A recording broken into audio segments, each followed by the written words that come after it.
ফিলিস্তিন বা জেরুজালেম এটা শুধু আজকের কোনো ঘটনা বা লড়াই না, এটা আজ থেকে প্রায় 3000 বছর আগে থেকে এই শহর দখল করার চেষ্টা চলছে।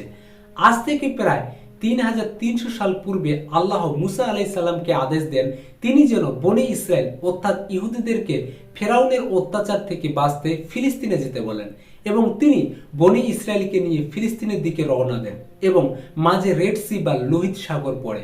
এখানে আপনাদের একটা বিষয় ক্লিয়ার করতে চাই যে আমরা অনেক জায়গায় শুনেছি মুসা আলাইহিস সালাম ফেরাউনের ভয়ে পালাতে পালাতে নীল নদে উপস্থিত হয়, কিন্তু মুসা আলাইহিস সালাম পালাচ্ছিলেন না, বরং তিনি আল্লাহর হুকুমে নিজ পিতৃভূমি, যাকে আমরা সহজ ভাষায় বলি বাপের ভিটা, ফিলিস্তিনে যাচ্ছিলেন।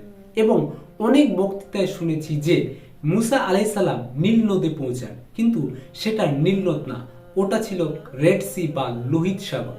এবার মূল বিষয় ফিরে আসি।